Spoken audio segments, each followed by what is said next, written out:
A limitless expanse of Miyako Blue, a shade of turquoise so electric it looks like a digital hallucination. A couple stands hand in hand on the edge of a pristine white sandbar, their silhouettes small against the vast, shimmering lagoon. The water is so transparent that the shadows of tiny clouds are visible on the rippling sandy floor below. The sun catches the chrome of a luxury convertible as it zips across the Irabu Bridge, the longest toll-free bridge in Japan. Below, the ocean shifts through every conceivable shade of blue, from pale aquamarine to deep indigo. The wind whips through the couple's hair, carrying the scent of salt and the sweetness of wild hibiscus blooming along the roadside.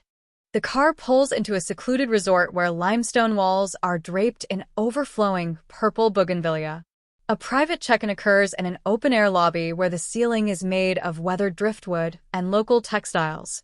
The staff greets you with a bow and a glass of chilled hibiscus tea that mirrors the color of the flowers outside. You enter your private villa to find a plunge pool that seems to drop directly into the ocean beyond.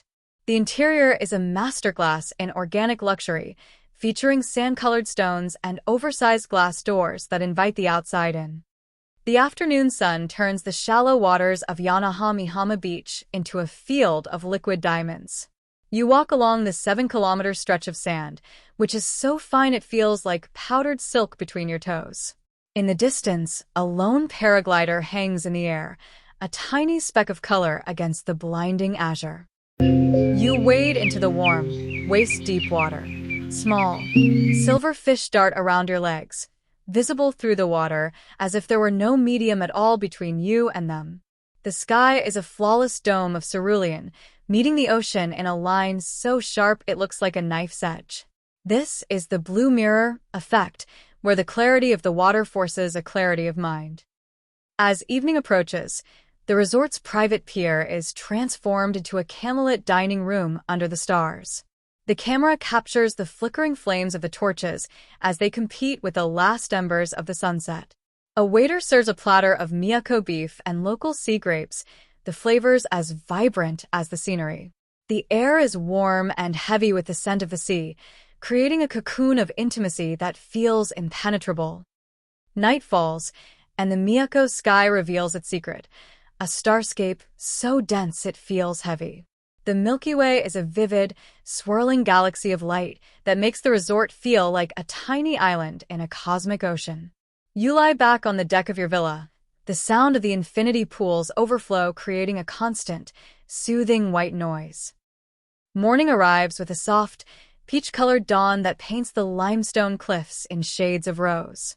You wake to the sound of a Ryukyuan flute playing softly over the resort speakers, a melody that feels as old as the rocks. The water outside is a calm, pale blue, waiting for the day to begin its transformation into turquoise. As you board a private boat, the engine purring with a low-frequency hum, you are heading toward the Ubiji Coral Reef, the largest coral reef group in Japan, hidden just beneath the surface.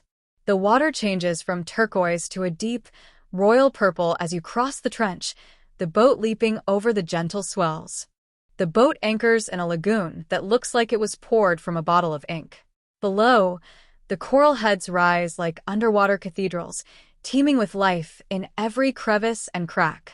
You put on your mask and fins, the rubber smelling of the sea and sun. The air is still and hot, the only sound being the rhythmic lap of the water against the hull. You drop into the water and are instantly enveloped in a world of neon color and silent movement. Thousands of tiny damselfish scatter like blue sparks against the massive fans of orange sea whips. The sunbeams pierce the water in solid shafts of light, illuminating the sand far below. As you glide through a narrow canyon in the coral, the walls closing in on either side, you see a pair of clownfish defending their anemone, their bright orange bodies a sharp contrast to the purple tentacles. The scale of the reef is overwhelming, a sprawling metropolis that has been growing for centuries. Pulling you toward a deeper area where the coral gives way to a white sand plateau. You see a group of eagle rays gliding past, their movements so graceful it looks like they are flying through the air. You squeeze your partner's hand, a silent look at that, sharing the awe in real time. A hidden limestone archway underwater, its entrance draped in long, flowing kelp. You swim through it, the light dimming and then brightening as you emerge on the other side into a secret lagoon. Inside, the water is perfectly still, a hidden sanctuary within the sanctuary that few travelers ever see. You find a single, large sea turtle resting on a ledge, its ancient eyes watching you with calm curiosity. Emerging from the secret lagoon, a sudden change in the atmosphere. The water becomes colder and the visibility starts to drop. A dark shadow passes overhead, and for a second, the light is blocked out completely. Your heart rate spikes, the sound of your breathing echoing in your mask as you look up to find the source. As you try to swim back toward the boat, the current suddenly intensifies, pulling you in the opposite direction toward the open sea. The blue mirror has shattered. The water is now a churning, chaotic force that tests your strength. You look for the boat, but it's obscured by a sudden, localized squall that has turned the surface into a gray mist. You are being pulled toward a jagged limestone outcropping where the waves are crashing with violent force. The perfect, romantic getaway has turned into a struggle for safety, stripping away all the luxury and artifice. You realize that your partner is struggling against the pull, their fins kicking frantically against the surge. Suddenly, you find a pocket of still water behind a massive coral head, a shadow, in the current where you can finally catch your breath. The light breaks through the gray surface again in brilliant, localized shafts, illuminating the two of you in a spotlight of gold. The boat captain finds you, the hull appearing through the mist like a white ghost of salvation. As the boat heads back to the harbor, the sun pierces the clouds, creating a double rainbow that arches across the entire island. It's a visual representation of the harmony you've found, a bridge between the storm and the peace. Back at the resort, the staff has prepared a warm mineral bath on your private terrace, overlooking the now calm ocean. You sink into the water, the heat drawing the tension from your muscles and the salt from your pores. A small wooden bowl on the table where you have placed a piece of driftwood you found after the storm. It's a humble souvenir, but to you, it represents the strength of staying afloat when the tide turns. The next morning, the island is impossibly still, the water like a sheet of blue silk laid out to dry. You take a walk to the Yonaha Beach, where a natural stone arch frames the ocean like a living painting.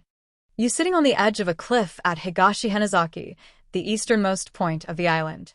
The lighthouse stands behind you, a white sentinel guarding the junction where the Pacific meets the East China Sea. A final dinner is served in a hidden limestone cave, the walls illuminated by hundreds of flickering tea lights. You eat local delicacies that taste like the earth and the sun. You toast to the blue mirror, the island that showed you who you really are when the lights go out. The cave entrance as a small glow of light against the dark, rugged coastline. The image is one of perfect sanctuary, a hidden world where two people have found their way back to each other.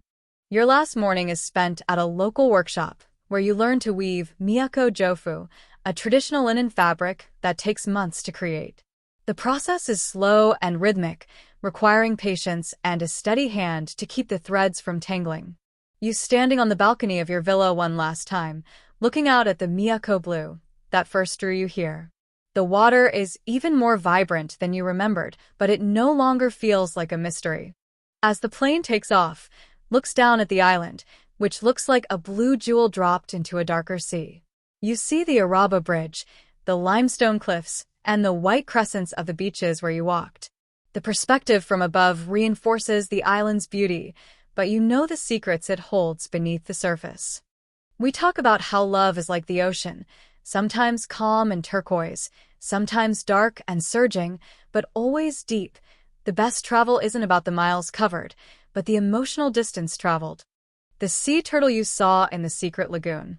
It moves with a heavy, ancient grace, a symbol of endurance and calm in a changing world, a reminder that the world's beauty doesn't need us to exist, but we need it to remember. The journey's most intimate moments, the shared toast, the hand-holding underwater, the laughter after the storm.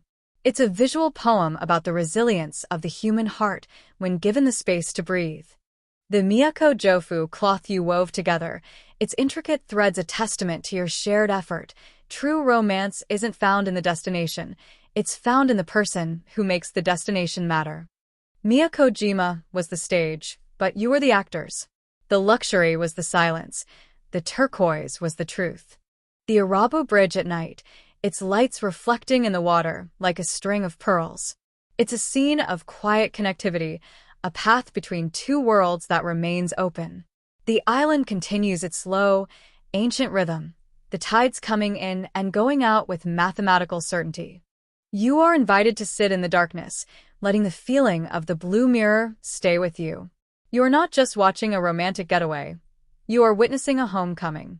It's the human melody over the planet's rhythm. Miyako-jima, the blue mirror. Reflect your love, a final, wide-angle shot of the turquoise lagoon under a perfect noon sun, the water so bright it hurts the eyes. Two sets of footprints in the sand being slowly washed away by the incoming tide. It's a gesture of impermanence, a reminder that the moments we share are precious because they are fleeting.